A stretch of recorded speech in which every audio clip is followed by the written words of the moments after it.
bingkai cinta kepada Rasulullah SAW, kepada beliau dipersilahkan. Ustaz Sabri, fadhal. Sabri, fadhal Ustaz. InsyaAllah dia bisa ngisi acara sampai 1 jam mudah-mudahan. Karena dia ada acara haul di rumah orang tuanya yang wafat tahun lalu.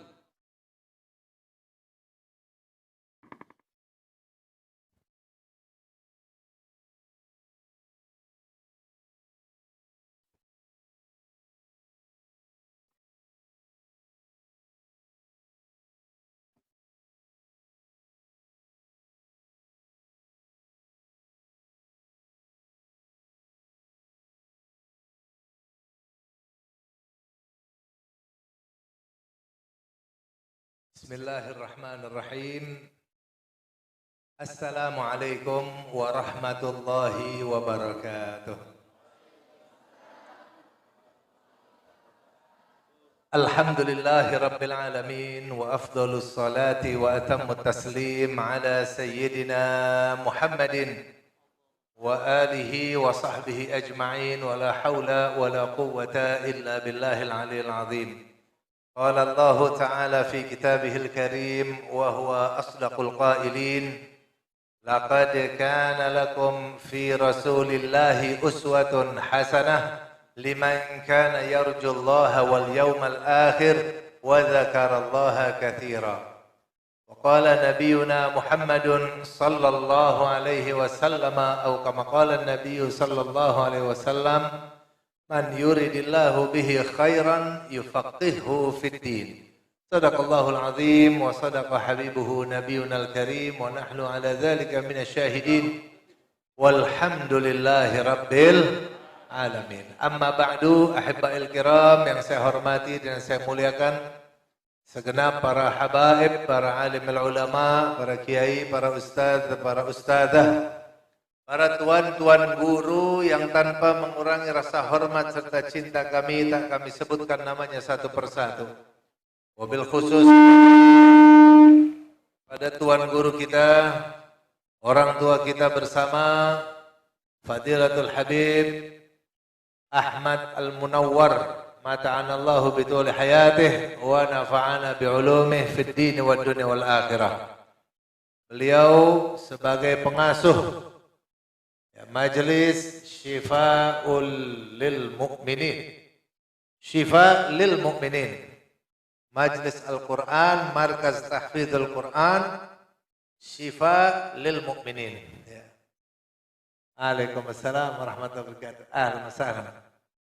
Hadir juga bersama-sama kita, semoga Habib Omar Al-Munawwar, adik beliau datang dari Palembang, dan keluarga beliau semua, keluarga besar Majelis Syifa lil Mu'minin, semoga Allah Ta'ala berikan keberkahan, berikan perlindungan dan juga kemenangan dalam perjuangannya membina generasi berikut, generasi Qur'ani. Amin ya Rabbal Alamin.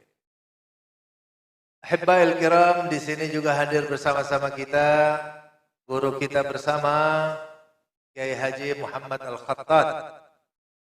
Ya. Beliau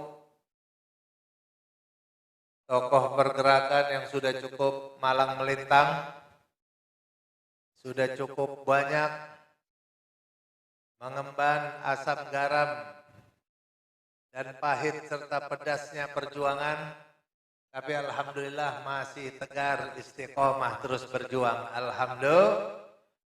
Kita doakan Tuan Guru kita senantiasa dalam lindungan dan keberkahan daripada Allah Subhanahu wa Ta'ala.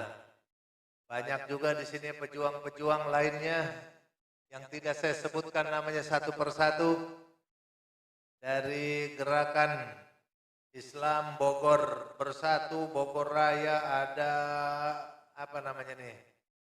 Ada pembela, ya, pejabat. Kemudian teman-teman yang lainnya, aktivis-aktivis, gerakan 212, GNPF Ulama, yang masih insya Allah terus istiqomah bergerak bersama-sama dengan imam besar kita Habib Rizik Syihab insyaallah. Amin ya rabbal alamin. Bapak Ibu yang dimuliakan Allah Subhanahu wa taala, alhamdulillah pada hari ini saya dapat hadir di tempat ini sekaligus menghormati daripada guru kita Habib Ahmad Al-Munawwar, yang mana pada hari ini juga di pesantren saya di rumah saya ada haul ayah saya yang kedua. Nanti sore acaranya asar berjamaah. Saya sempatkan hadir di sini walaupun cuma sebentar, insyaallah taala yang penting kita ngambil berkahnya saja. Bahwasannya dalam rangka Maulid Nabi ini kita tiada lain dan tiada bukan adalah dalam rangka turut gembira, bahagia atas kehadiran Nabi Muhammad SAW di muka bumi sebagai rahmatan lil alamin, dan kita sebagai bagian darinya, bagian daripada Rasulullah SAW. Bagian apanya bagian dalam perjuangannya, bagian dalam pembelanya, bagian dalam menjalankan agama yang dibawa oleh Rasulullah sallallahu alaihi wasallam. Nah, apalagi di akhir zaman seperti ini, ya, urung kita bahagia, gembira, kita bersyukur kita sebagai umat Nabi Muhammad sallallahu alaihi wasallam. Bersyukur kita. Makanya kita perlu bahagia, perlu gembira.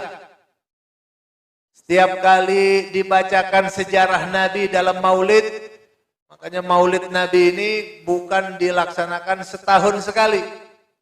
Kalau Maulid Nabi dilaksanakan setahun sekali, kayak ulang tahun. Perayaan ulang tahun Nabi Muhammad SAW itu bid'ah itu. Jangan kita buat perayaan setahun sekali.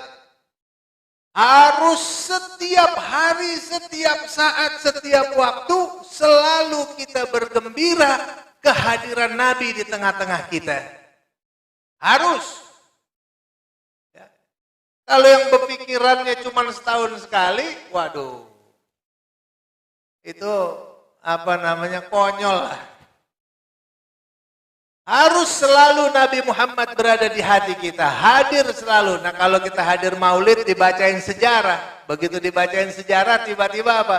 Kalau baca terjemahannya di akhir ketika udah dekat kelahiran Nabi di muka bumi, lah Nabi sebagai rahmatan lil alamin. Berarti begitu lahir di muka bumi, kalau ada orang datang, tokoh datang, raja datang, gubernur datang, kira-kira kita berdiri atau duduk? Berdiri. Kenapa berdiri? Menghormati dia, suka-suka MC-nya ikut-ikut. Hadirin, dipersilahkan untuk berdiri. Berdiri. Dia udah datang, udah ngelihat semua. Hadirin mohon duduk kembali, duduk. Kalau ada raja aja kita berdiri.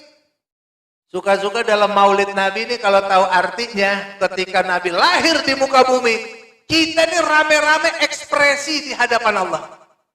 Berekspresi di hadapan Allah seakan-akan Nabi Muhammad ada bersama-sama kita. Walaupun secara fisik tidak hadir bersama kita, tapi secara maknawi, secara spiritual kita berharap kepada Allah, Nabi hadir bersama kita dan kita selalu siap membelanya. Betul atau tidak? Nah, makanya dulu ada sahabat Nabi Muhammad SAW ketika masuk ke majelisnya, sahabat pada berdiri semua. Nabi Muhammad ini orangnya nggak suka dipuji-puji, dimulia-muliakan kayak begitu, nggak suka. Dia tawadu. Akhirnya dia bilang, duduk kalian, biar jangan ngeganggu orang yang lagi enak duduk. Akhirnya gara-gara Nabi datang, kok Nabi bilang duduk. Orang-orang pada duduk. Begitu orang lain pada duduk, tinggal satu sahabat Nabi bernama Hassan bin Thabit. Hassan bin Thabit penyair masuk Islam. Kalau orang dulu orang intelek dia penyair, Orang dulu main jago-jagoan syair, dia berarti paling hebat. Ini salah satunya Hasan bin Thabit, penyair Rasulullah SAW, pembela Islam, pembela Rasulullah SAW. Begitu Nabi Muhammad datang disuruh orang lain suruh duduk, rame-rame pada duduk, dia berdiri.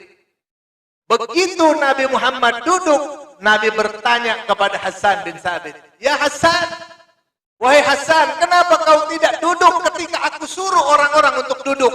Yang lain pada duduk, kok kamu nggak mau duduk juga, masih mau berdiri juga?" Apa kata Sayyidina Hasan? Sayyidina Hasan katakan, pakai syair juga. Pakai syair, apa bunyi syairnya? Hasan katakan, "Qiyami lil azizi alayya fardun, wa tarkul fardi ma huwa mustaqimu. Ajibtu liman lahu aqlun wa fahmu, yaro hadzal jamal fala yaqumu. Qiyami lil azizi alayya fardun." Berdirinya saya untuk orang yang mulia bagi saya adalah fardu, kewajiban artinya. Wa tarkul fardi ma huwa mustaqimu, dan meninggalkan kewajiban itu tidaklah perbuatan yang lurus. Ajibtu liman lahu aqlun wa fahmu. Aku heran terhadap orang yang punya akal dan punya pemahaman. Ya rohazal jamal fala yaqumu. Dia melihat keindahan ini, nggak mau berdiri. Berarti begitu dia lihat Nabi sudah duduk, saya duduk. Bukan saya nggak taat, tapi apa? Saya nggak sampai hati keindahan ini, saya nggak menghormatinya. Nabi Muhammad senyum, Nabi Muhammad gembira melihat jawaban dia dan tidak mempersalahkan. Berarti dia bukannya tidak taat atas perintah Nabi, tapi karena ada pendapat lain yang diterima oleh Rasulullah Sallallahu Alaihi Wasallam. Jadi begitu kita lagi baca sejarah Nabi Muhammad lahir di muka bumi, kita juga berdiri. Ola al-badru alaina, itu sambil berharap Nabi ini seakan-akan datang. Kita ngomong sama Allah Ta'ala dalam hati kita. Ruhnya Nabi, maknawinya Nabi, spiritnya Nabi. Apanya tuh? Nurnya Nabi hadir bersama-sama kita. Minimal seperti itu. Sampai akhir tola al-badru kita duduk kembali. Ya, itu insya Allah Ta'ala orang makin cinta kepada Rasul, makin bangga dengan Rasul, makin bangga sebagai pengikut umat Muhammad Sallallahu Alaihi Wasallam. Nah, saudara sekalian, dalam pembacaan maulid perlu belajar, terjemahannya dibaca, sehingga apa? Itu perjalanan sejarah semuanya. Bagaimana sih sifatnya Nabi, akhlaknya Nabi luar biasa.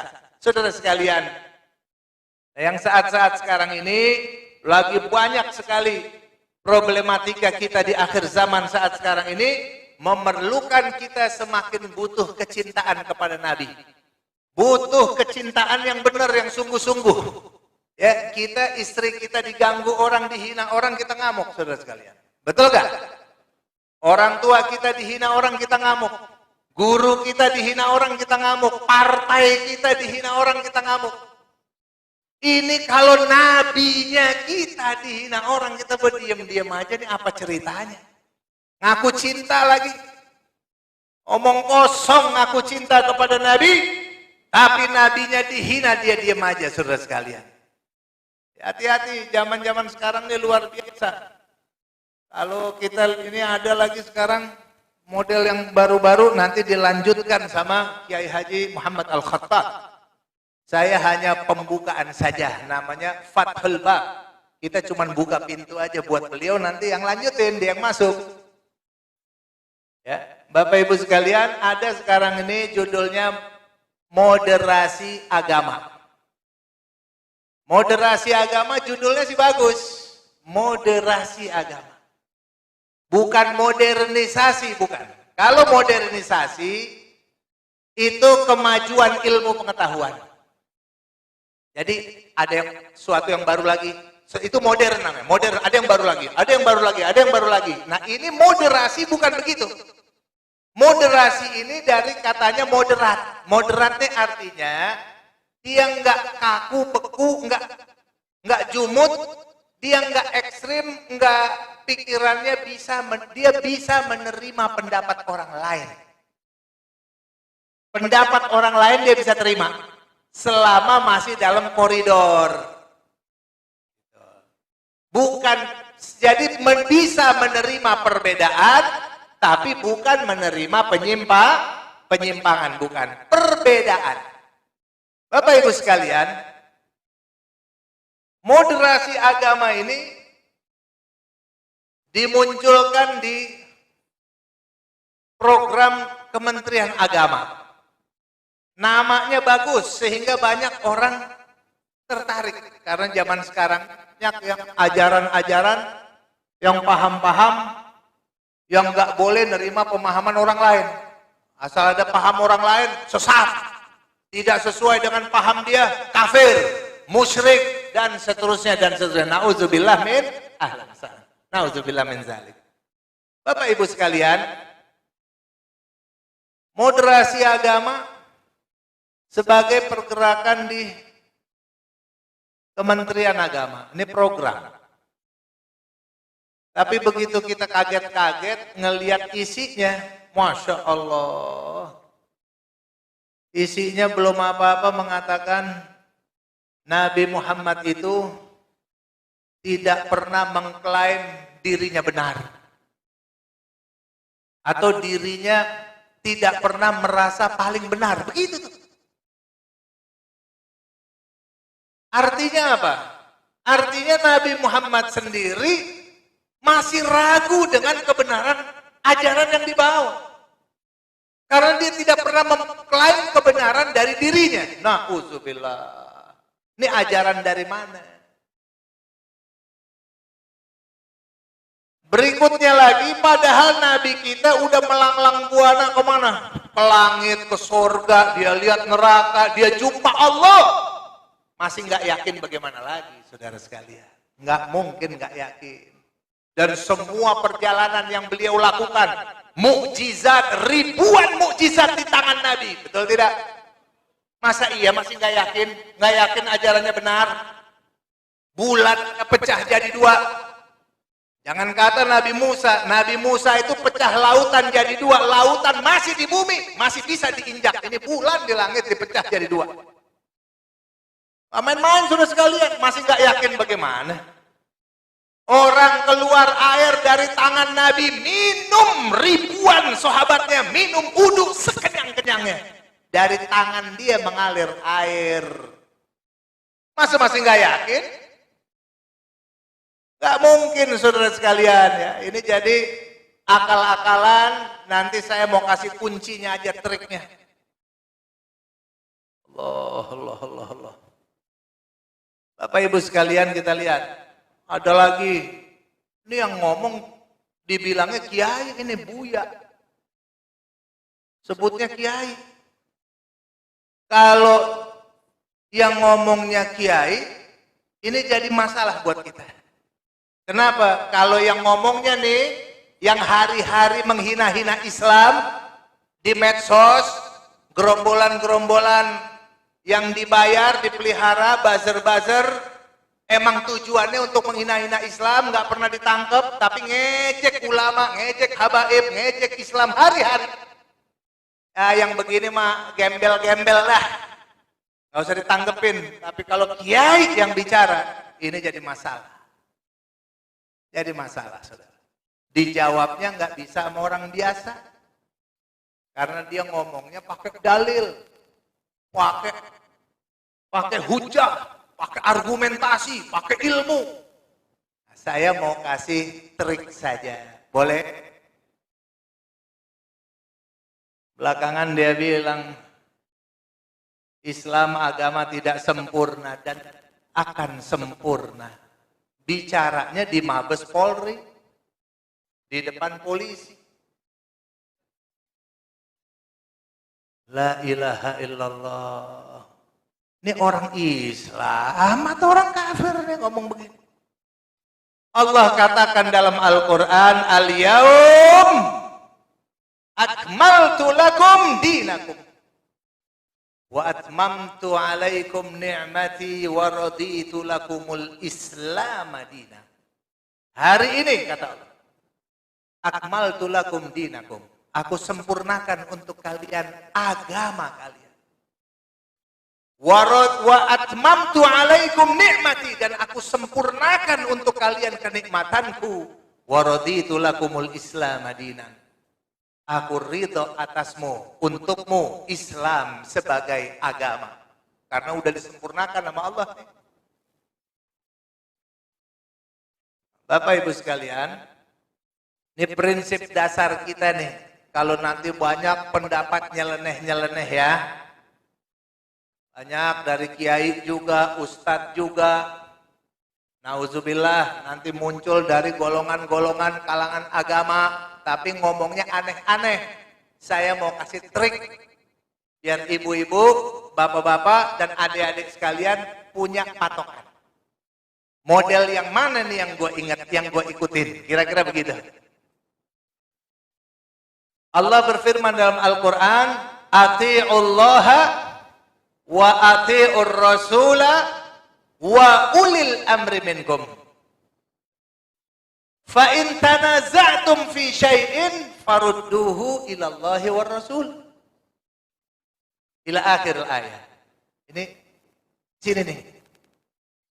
Allah katakan ati'ullah wa ati'ur Rasul. Taatilah Allah dan taatilah Rasul. Wa ulil amri minkum. Ketika sebut ulil amri, tidak disebut ati'unya. Kenapa demikian? Karena taat kepada Allah mutlak benar, taat kepada Rasulullah, taat kepada hadis Nabi juga mutlak benar, tapi kalau kepada ulil amri hanya disebut dan ulil amri. Nggak ada sebutan ati'unya. Kenapa? Karena ulil amri tidak maksum, bisa salah, bisa benar. Selama ulil amri ikut kepada Al-Quran dan As-Sunnah, kita wajib taat kepada ulil amri. Selama ulil amri tidak bertentangan dengan Al-Quran dan As-Sunnah, kita wajib tidak taat kepada dia. Wajib tidak taat. Nabi Muhammad SAW bersabda, La ta'ata li makhluqin fi ma'siyatil khaliq. Tidak boleh seseorang taat kepada makhluk apapun untuk bermaksiat kepada Sang Pencipta. Jadi ulil amri. Siapa itu ulil amri? Menurut para ahli tafsir, ulil amri adalah orang yang mengurusi urusan manusia.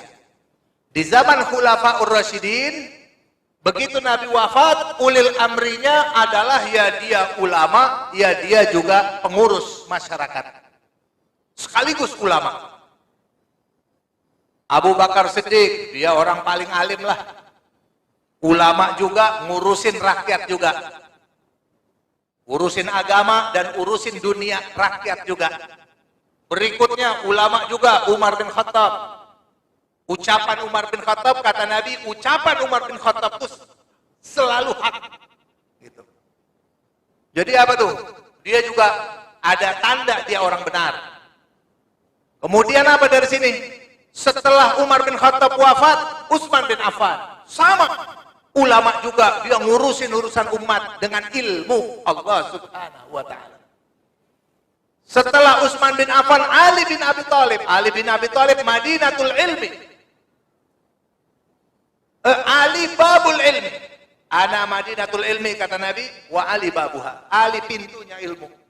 Pintunya kota ilmu. Saudara sekalian, kita lihat setelah itu Hasan bin Ali, Sayyidina Hasan bin Ali radhiyallahu anhu, putra daripada Sayyidina Ali, sempat menjadi khalifah yang kelima, sehingga genaplah Sayyidina Hasan memimpin menjadi khalifah. Saat itu dia genap 6 bulan. Dengan 6 bulan memimpin, percis yang disabdakan Nabi Muhammad SAW, khulafa min ba'di, ya, kekhilafahan ar-rasyidin min ba'di salasuna sanah, 30 tahun kekhilafahan yang rasyidin, yang dibimbing oleh Allah Ta'ala 30 tahun. Kalau cuman sampai Ali bin Abi Thalib saja, berarti 29 tahun plus 6 bulan. Belum selesai. Dengan Hasan bin Ali, dia memimpin menjadi khalifah hanya 6 bulan. Genap sudah. Itulah yang namanya Khulafaur Rasyidin. Bukan cuman 4. Kalau kita sekarang nih rasanya cuman 4 terus ya. Khulafaur Rasyidin 4, Khulafaur Rasyidin 4. Seakan-akan Sayyidina Hasan bin Ali itu bukan khalifah, dia khalifah kelima. Dan dia menggenapi yang diberitakan oleh Rasulullah sallallahu alaihi wasallam, Khulafa Rasyidin adalah 30 tahun masanya. Setelah itu baru berupa kerajaan-kerajaan. Nah, jadi itu semua sudah terbukti yang Rasulullah katakan. Setelah Hasan bin Ali, khalifah bukan dari kalangan ulama, tapi ulama ikutan membantu.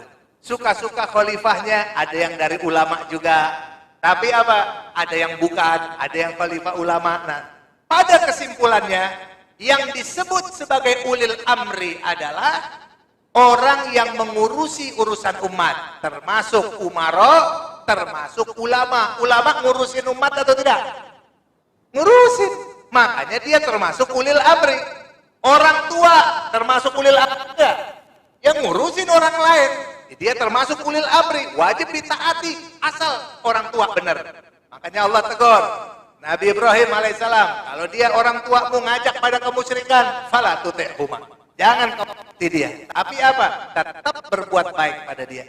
Tapi kalau dia tak ngajak kebenaran, taati dia, orang tua kita, karena dia ulil amri. Ulama ulil amri, guru ulil amri. Apa yang terjadi saudara sekalian? Selama ulil amrinya menunjukkan pada kebenaran sesuai dengan Al-Quran dan As-Sunnah, kita wajib ikut dia. Ada ulama ngajak kita pada kebenaran, kita ikutin dia. Apalagi sampai ijma'. Misalnya sesuatu tidak ada dalam Al-Quran dan As-Sunnah, Allah terangkan nih, ati'ullaha wa ati'ur rasul wa ulil amri minkum fa in tanaza'tum fi syai'in, jika kalian berdebat atau bertengkar terhadap dalam satu permasalahan, farudduhu ilallahi wa rasul, farudduhu ilallahi wa rasul, maka kembalikanlah kepada Allah dan Rasul. Artinya kembalikanlah kepada Al-Quran dan As-Sunnah. Kembali lagi, sesuatu nggak ada dalam Al-Quran dan As-Sunnah, tapi Allah tetap katakan, kembalikan lagi kepada Al-Quran dan As-Sunnah. Misalnya contoh masalah narkoba. Narkoba ada hukumnya nggak dalam Al-Quran? Sampai kepala kita botak kagak bakalan ketemu tuh nyari ayat narkoba. Nggak ada narkoba, karena narkoba di zaman Nabi. Tapi Allah tetap suruh apa Allah? Farudduhu ilallahi wa rasul, kembalikan lagi kepada Allah dan Rasul. Maksudnya kepada Al-Quran dan As-Sunnah. Para ulama berijtihad, oh maksudnya adalah al-qiyas, maksudnya dicari yang mirip dari itu. Apa yang mirip? Ternyata yang mirip adalah khomer, mirip narkoba. Narkoba menghilangkan akal. Ternyata perkembangan sekarang ada juga yang menghilangkan akal, tapi bukan minuman. Ternyata dicari hadis Nabi, ketemu. Apa kata Nabi Muhammad SAW? Kullu muskirin khamrun wa kullu khamrin haramun. Setiap yang memabukkan adalah khamr dan setiap khamr adalah haram. Nah, ini nyambung. Berarti ada kias. Nggak ada di zaman itu. Cari lagi, kata Allah. Tetap kembali ke Al-Quran dan As-Sunnah. Pasti ketemu. Dicari lagi narkoba nggak ketemu nih narkoba nih. Allah bilang cari lagi, kembali lagi ke situ. Ah, ketemu tuh kias. Oh, khomer ternyata. Jelas tidak? Masalah-masalah apapun, kembalikan lagi. Nabi kita pernah ditanya alaihi salatu wassalam, ya Rasulullah, Ini perumpamaan kias-kias nih ya. Orang tua saya hutang, mau berangkat haji dia udah nazar, tapi meninggal duluan. Apakah anaknya wajib menggantikan haji ayah saya atau tidak? Rasulullah katakan jawabnya apa? Lihat pakai kias nih. Nabi ngajarin dia pakai kias. Kata Nabi, kalau ayah mau hutang kepada manusia, anak-anaknya wajib bayar tidak ahli warisnya? Wajib. Kalau sama manusia dibayar dia wajib. Fallahu ahaqqu bil wafa. Allah lebih berhak untuk ditunaikan utangnya. Akhirnya itu namanya apa? Kias. Perumpamaan yang serupa, semisal. Tetap ada di dalam Al-Quran, dalam As-Sur, urusan apapun. Makanya imam-imam di situ ada apa? Ada selain Al-Quran. Kalau nggak ada dalam Al-Quran, lihat dalam As-Sunnah. Kalau tidak ada juga dalam As-Sunnah, lihat di dalam ijma' ulama. Ada nggak kesepakatan? Ijma' seperti ijma'us sahabah, itu hukum dalam hukum Islam. Misalnya sahabat Nabi sepakat apa? Bikin mushaf. Nggak dibantah tuh, ada mushaf Utsmani, Rasam Utsmani. Nggak ada yang bantah. Jadilah hukum sepakat namanya. Sholat taraweh. Cari dalilnya di Al-Quran dan As-Sunnah. Nggak ada sholat taraweh. Begitu Sayyidina Umar, dia yang menyuruh untuk himpunin jadi satu imam. Baru di situ disepakati. Sahabat yang lain nggak ada yang bantah. Berarti sepakat terdapat. Itu ijma, kesepakatan para sahabat. Kalau yang kesini namanya kesepakatan umat, ijma'ul ummah atau ijma'ul ulama. Itu juga harus disepakati, harus ikut.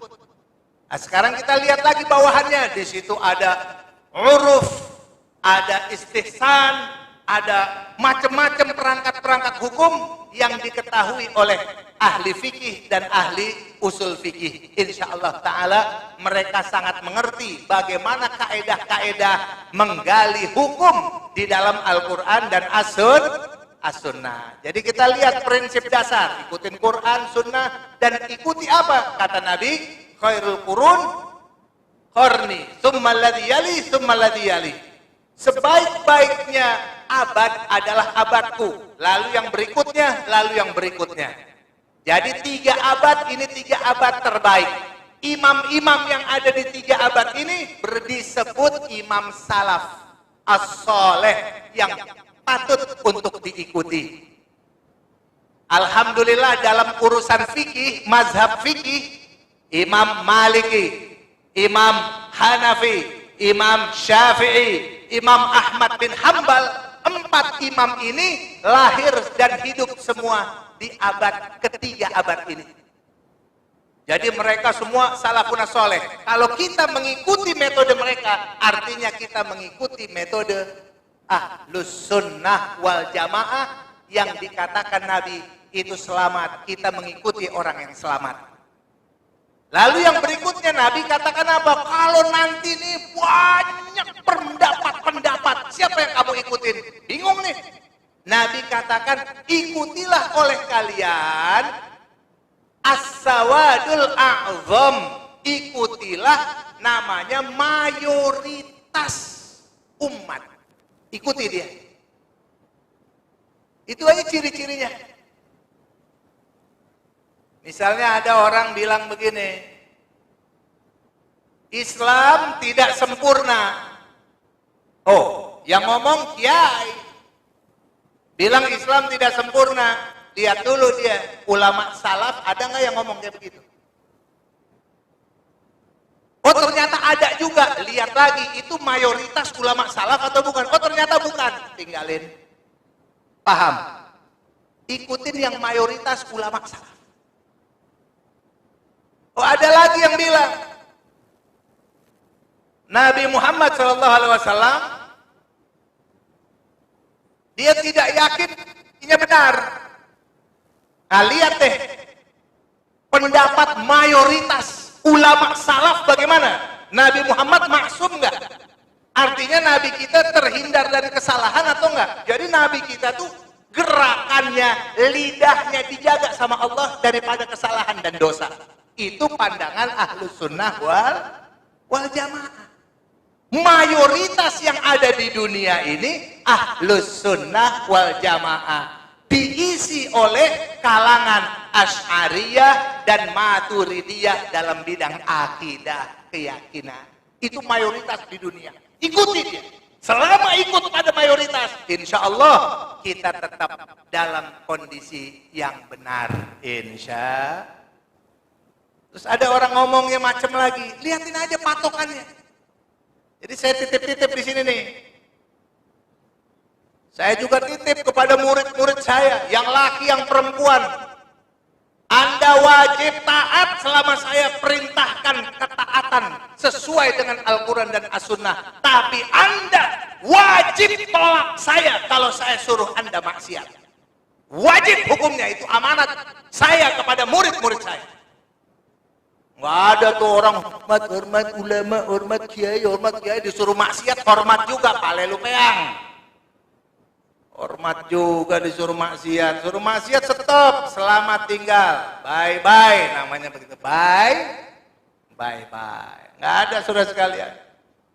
Kita titip amanat di sini. Siapapun orangnya, mau ulama sekali berapa penyuruh maksiat, stop.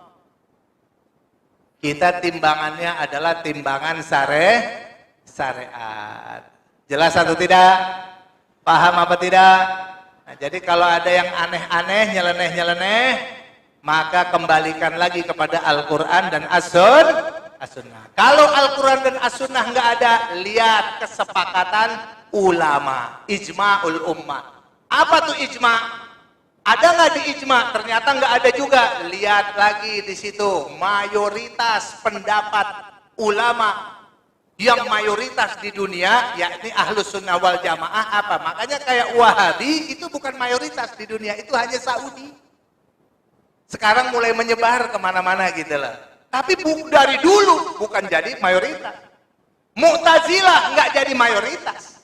Syiah nggak jadi mayoritas. Syiah hanya di Iran, sebagian Irak, sebagian Afghanistan, dan tapi mayoritas di dunia adalah ahlus sunnah wal jamaah. Itu kita lihat pendapatnya.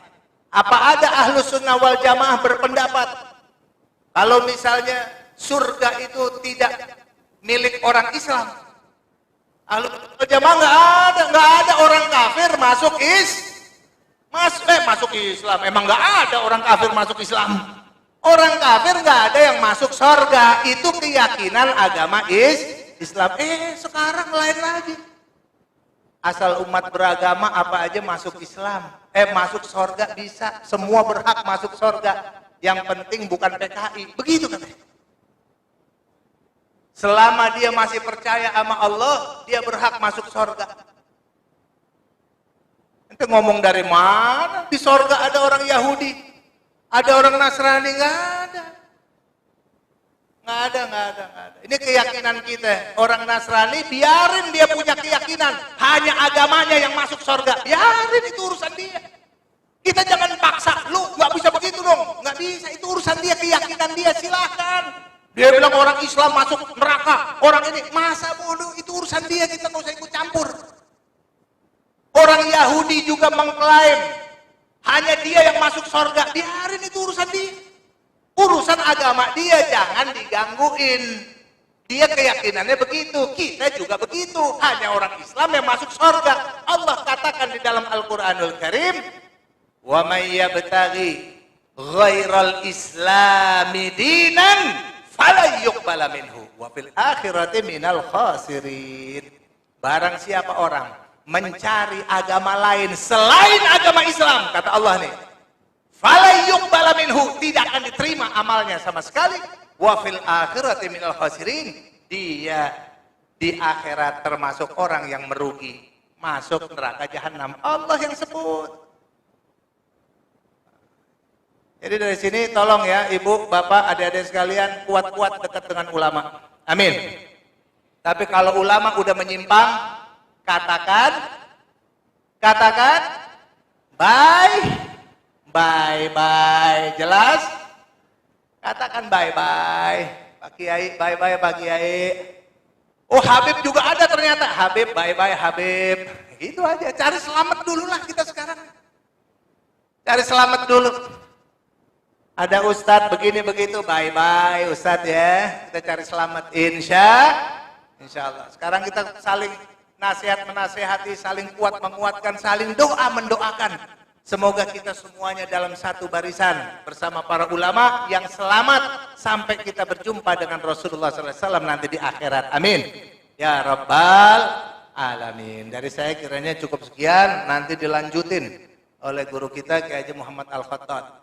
Ya, saya mau nanya, siap-siap ya, siap berjuang, siap berjihad, siap bela Nabi Muhammad. 212 siap datang, takbir. Datang kemana kira-kira?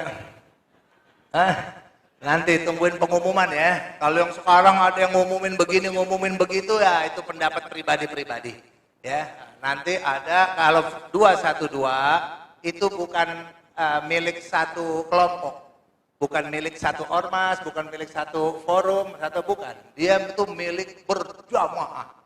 Jadi termasuk baik itu milik juga milik tokoh. Bukan cuma milik ormas Islam aja. Termasuk ormas-ormas nasionalis juga andil dalam 212. Mereka juga punya andil dan harus diminta pendapatnya.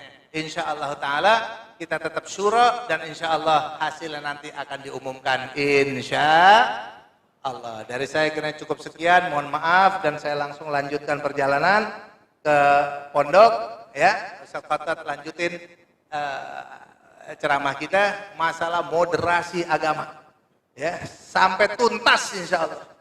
Assalamualaikum warahmatullahi wabarakatuh.